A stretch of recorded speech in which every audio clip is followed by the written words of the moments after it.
নমস্কার, শুভ সকাল। আশা করি সবাই ভালো আছেন। আমার মিষ্টি আলাপ পরিচয় পরিবারের আরও একটি নতুন ব্লগে আপনাদের সকলকে স্বাগত জানাই। আজ হলো শনিবার আর সকাল এখন ওই 7টা মতো বাজে। তো উঠেছি অনেক সকালে, মেডিটেশন করে একটু সামান্য কিছু প্রাণায়াম করে নিয়েছি। আর তারপর এখন চলে এসেছি চা করতে। গতকাল রাতে এক প্যাকেট দুধ এনেছিল, তো ওটা আর জাল দেওয়া হয়নি, তাই এখন সকাল সকাল দুধটা জাল করতে বসিয়ে দিলাম আর সঙ্গে একটু চাও বসিয়ে দিলাম। চা খেয়ে তারপরে সংসারের কাজকর্মগুলো শুরু করব। তো এমনিতে আমি ফ্রেশ হয়ে গেছি, জামা কাপড় চেঞ্জ করা হয়ে গেছে, আর এই তো চাটাও বানিয়ে নিলাম। এখানে সোনার জন্য আজকে একটু চা বানিয়েছি, সোনাও খাবে। বেশ কিছুদিন ধরে খেয়াল করছি সকাল সকাল ওরও একটু এখন চা খাওয়ার ইচ্ছে হচ্ছে, প্রায় বলছে যে আমিও চা খাবো।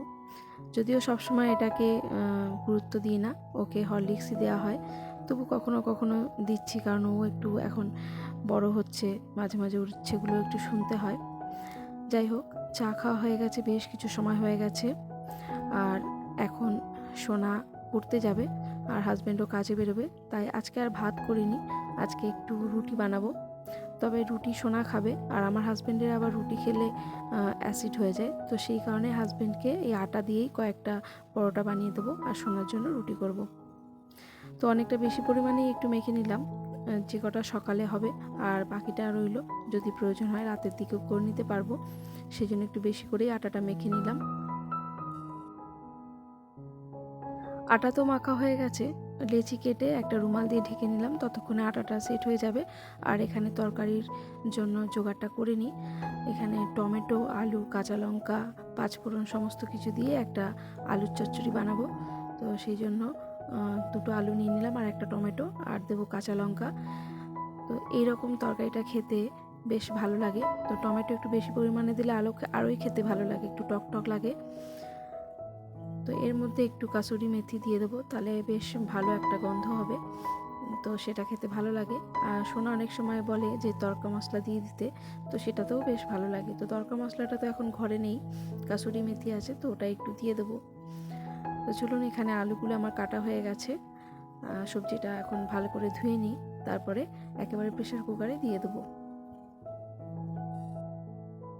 আর এখন তো শীতকাল, তো বাজারে তো বিভিন্ন রকমের সবজি পাওয়া যায়, সমস্ত রকম সবজি দিয়ে তরকারি বানালে সকালবেলা সেটা দিয়েও রুটি খেতে বেশ ভালো লাগে।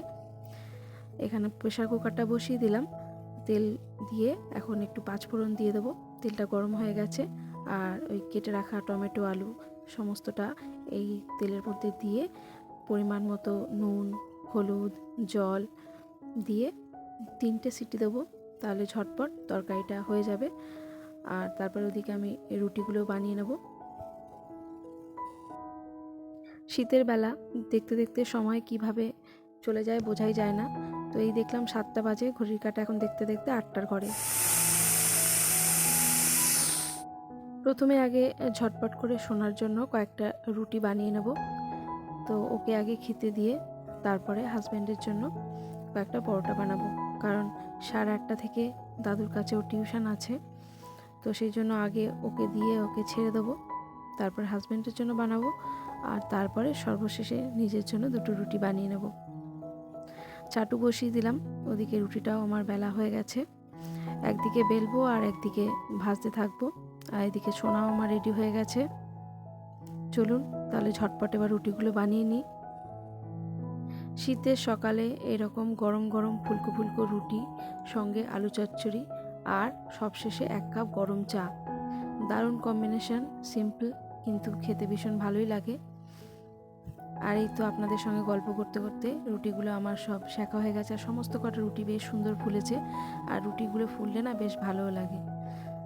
তো এখানে সোনার প্লেটটা আগে সাজিয়ে দিচ্ছি, এই যে আলু চচ্চড়ি দিয়ে দিলাম, আর একটু মিষ্টিও দিয়েছিলাম, একটু মিষ্টি মিষ্টি হলেও খেতে বেশ ভালো লাগে। আর এইবার হাজব্যান্ডের জন্য কটা পরোটা বানিয়ে নিচ্ছি, তাকেও তো কাজে বেরোতে হবে, সোনা চলে গেছে টিউশনে।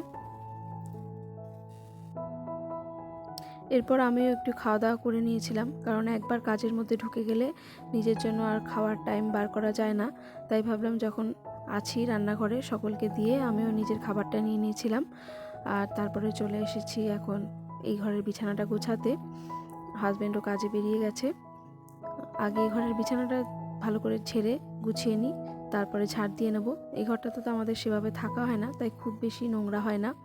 মাঝে মধ্যে সোনা পড়তে বসে, আমি একটু ভিডিও এডিটিং করতে বসি, এই সবই। বা কেউ যদি আসে অনেক সময় এই ঘরটাই বসতে দেওয়া হয়। বিছানাটা গুছিয়ে নিয়ে এখন একটু ঝাড় দিয়ে নিচ্ছি। আর এই ঘরটা আমরা সবসময় মুছিও না, কারণ যেহেতু খুব একটা বেশি ঘরে আসা যাওয়া হয় না, তাই সবসময় মুছি না বা মুছে উঠতে পারি না। ওই 1 দিন বা 2 দিন অন্তর অন্তর মুছে নিই। এর মাঝে আরও কিছু কাজ সেরেছিলাম, সেগুলো আপনাদের আর শেয়ার করা হয়নি, মানে সেগুলোর কোনো ভিডিও শ্যুট আমি করিনি। যাই হোক, স্নানে চলে গেছিলাম। ওই যে আমার মাথায় একটা গার্ডার বা খোপা মতন করে রেখে দিয়েছি ক্লিপ আটকে, আসলে স্নান করতে চলে গেছিলাম, মাথাটা ধোয়া হয়ে গেছিলো। তো তারপরে মনে পড়লো যে বেশ কিছু এমন কাজ আছে যেগুলো স্নানের পর আর করতে পারবো না। তো সেই কারণে কি করলাম, মাথাটা ধুয়ে আবার বেরিয়ে এলাম। তো এই উঠোনটা একটু, এই উঠোন নয়, এটা হচ্ছে এই ঘরের সামনে যে বারান্দাটা, তো বারান্দাটা এখন একটু ঝাড় দিয়ে নিচ্ছি। আর বেশ কিছু বোতল আছে, মানে জলের বোতল, মাঝে মাঝেই ওগুলো আমরা একটু পরিষ্কার করে নিই। বাড়িতে তো লেবু গাছ আছে, তো লেবুর রস দিয়ে বোতলের মধ্যে কিছুক্ষণ রেখে দেওয়া হয়, তাতে সমস্ত রকম ময়লা কেটে যায়। তারপরে ভালো করে ওটাকে একটু সাবান দিয়ে ওর ঢাকনা বা মুখগুলো বোতলের সেগুলো পরিষ্কার করে নিই, বা বোতলের চারপাশটাও। তো সেগুলো, ওই কাজগুলো একটু করে নিতে হবে। হাজব্যান্ড বোতলগুলোর মধ্যে সব লেবু রস দিয়ে রেখে দিয়ে গেছে। তো এতক্ষণে অনেকটা সময় হয়ে গেছে, আশা করি বোতলগুলো ভালোই পরিষ্কার হয়ে গেছে। তো এখন সেগুলো একটু ধুয়ে নেব। তো এদিকের এদিকের বারান্দাটা ঝাড় দেওয়া হয়ে গেছে। তো এবার যাব, ওই কাজটা করে তারপরে স্নান করব।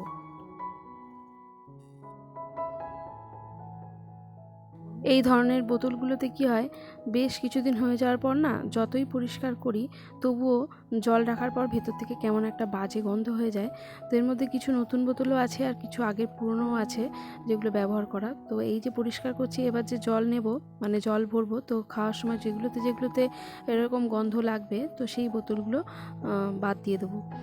আর এবার থেকে ঠিক করেছি এই ধরনের বোতল আর নেব না। এবার আস্তে আস্তে করে কিছু মেটালের বোতল নেওয়া শুরু করব, কারণ এই ধরনের প্লাস্টিক বোতলে তো বেশি দিন জল খাওয়া ঠিক নয়, মানে পুরনো হয়ে গেলে।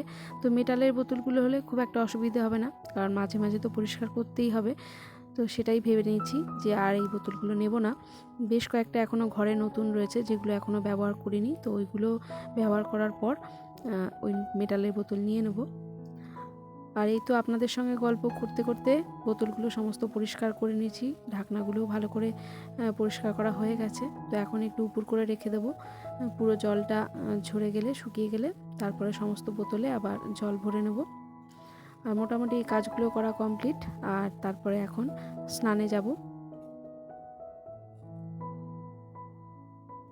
স্নান করে চলে এসেছি, আর এখন তো বেশ ঠান্ডা ঠান্ডা পড়ে গেছে। তো আর রোদ ঝলমলে একটা দিন বলতে পারেন, আর হালকা হালকা একটা ঠান্ডা হাওয়াও দিচ্ছে, আর পরিষ্কার আকাশ, বেশ ভালো লাগছে। স্নান করে এসে সমস্ত জামা কাপড়গুলো মেলে দিলাম, আর এইবার ফুল তুলে নেব, আর তারপর পুজোটাও দিয়ে নেব। তবে দুপুরের রান্না কিন্তু এখনও পুরোটাই বাকি, সেটাও করতে হবে। দেখতে দেখতে বেলা প্রায় 12টার কাছাকাছি। তো পুজো দেব, পুজো দিয়ে তারপর রান্না চাপাবো। তার আগে যেহেতু শীত পড়ছে, তো হাত পায়ে ভীষণ টান ধরছে, মুখটাও ভীষণ টান ধরছে, তাই একটু ময়শ্চারাইজার দিয়ে নিলাম। আর এখন একটু সিঁদুরটাও পরে নেব।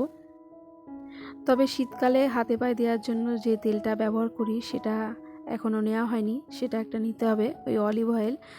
তো এখন ওই ঘরে যা আছে সেটা দিয়েই চালিয়ে নিচ্ছি। তবে আর বেশি দিন এরকম চলবে না, কারণ বেশ ভালোই ঠান্ডা ঠান্ডা লাগছে, স্নানের পর হাতে পায়ে প্রচণ্ডই টান ধরছে। তো চলে এসেছি সরাসরি ঠাকুর ঘরে। মাকে সিঙ্গারিং করা হয়ে গেছে, আর এখন প্রদীপটাও ধরিয়ে নিলাম। পুজো দিয়ে এবার আমি সোজা চলে যাব রান্নাঘরে। এই যে মাকে সুন্দর করে সিঙ্গার করে নিয়েছি।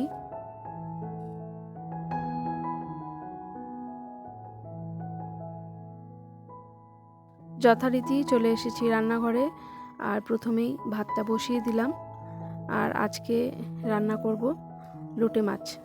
তো গতকালই লোটে মাছটা এনেছিল, কিন্তু এই যে ফুলকপি আলু তরকারি করেছিলাম চিংড়ি মাছ দিয়ে, তারপরে মূলো বেগুনের টক করেছিলাম, তো সেসবের জন্য আর লোটে মাছটা রান্না করিনি।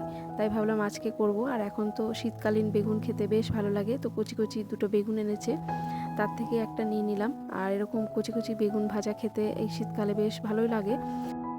আর বেগুন দিয়ে কোনো সবজি করলে সেটাও বেশ ভালো লাগে। তো এখানে আমি সরু সরু করে বেগুন কেটে নিয়েছি, আর একটা আলুও কেটে নিয়েছি, আর একটা টমেটো নিয়ে নিলাম। তবে পুরোটা দেবো না, এখান থেকে অর্ধেক টমেটো নেবো আর অর্ধেকটা রেখে দেবো। রসুনগুলো এখন কোনো কাজে লাগবে না, ওটা অন্য একটা কারণে ছাড়িয়ে রেখেছিলাম, কিন্তু সেটা আজ আর রান্না করব না। যাই হোক, এখানে পাশের ওভেনে গ্যাসটা জ্বালিয়ে দিলাম, আর ওদিকে ভাত হচ্ছে, আর এদিকে মাছটা করে নেবো। তেলটা গরম হয়ে গেছে, তো এই যে সবজিগুলো সব কেটে এখানে রেখে দিয়েছি। তো তেলের মধ্যে আগে মাছটা ভেজে নিচ্ছি। আর এই মাছটা এতটাই নরম যে তেলে দিলে কড়াইতে লেগে লেগে যাচ্ছে। তো এটা এরকমই হবে, পুরোপুরি যে একেবারে সুন্দরভাবে ভাজা হবে তা নয়, কারণ এই মাছটায় প্রচুর পরিমাণে জল। আর এর আগে আমি এরকম রান্না করিনি মাছটা। লোটে মাছ এর আগে অনেকবার খেয়েছি, তবে সেটা লোটে মাছের ঝুরি খেয়েছি, একদম শুকনো শুকনো মাখা মাখা। আজকে যেটা রান্না করছি এটা লোটে মাছের কষা বা আলু বেগুন দিয়ে লোটে মাছের ঝোল, যাই হোক, একদম গা মাখা মাখা করবো। তো এটাও খেতে ইচ্ছে হলো আজকে। তো আলু বেগুন ভেজে নিয়েছি, ভেজে তুলে রেখে দিলাম।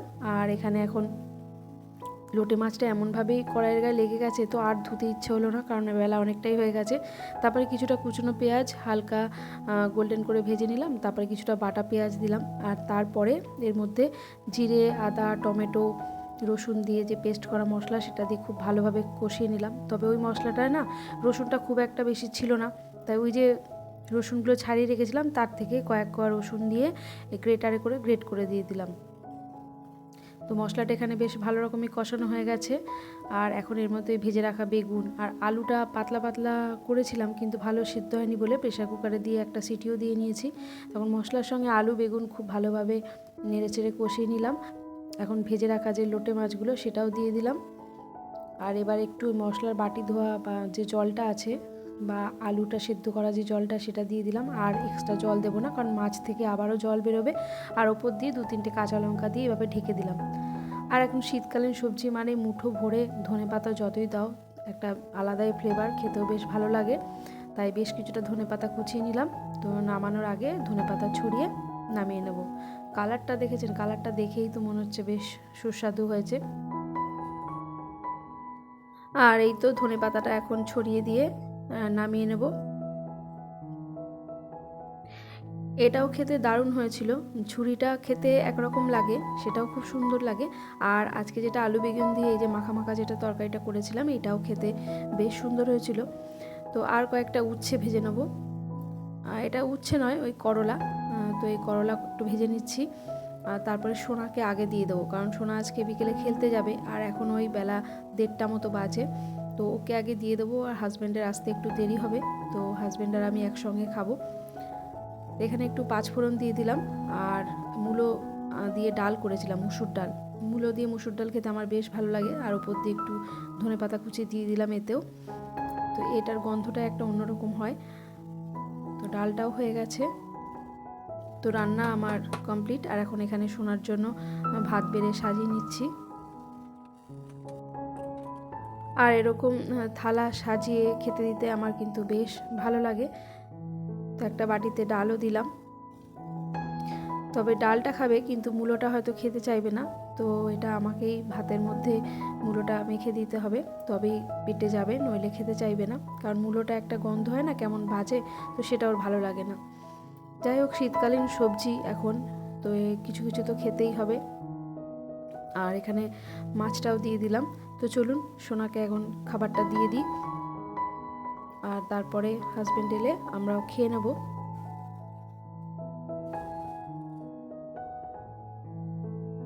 ঘড়ির কাঁটায় দেখতে দেখতে প্রায় 1:45 বেজে গেছে, আর সোনাকে এখানে খেতে বসিয়ে দিলাম। আর আজকের এই পর্যন্ত ব্লগটা আপনাদের কেমন লাগলো একটু কমেন্ট করে জানাবেন, ভালো লাগলে একটা লাইক করবেন। আর এই ধরনের ব্লগগুলি যদি আপনারা প্রতিনিয়ত দেখতে চান তাহলে চাইলে আমার চ্যানেলটি সাবস্ক্রাইবও করতে পারেন।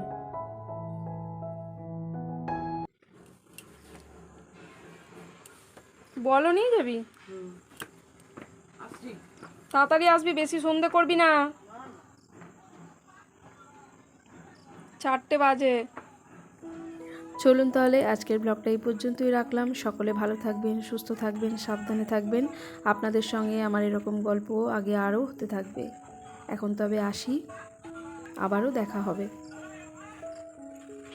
4টে বাজে, এখনই চারদিকটা কেমন সূর্য অস্ত যাবে যাবে করছে।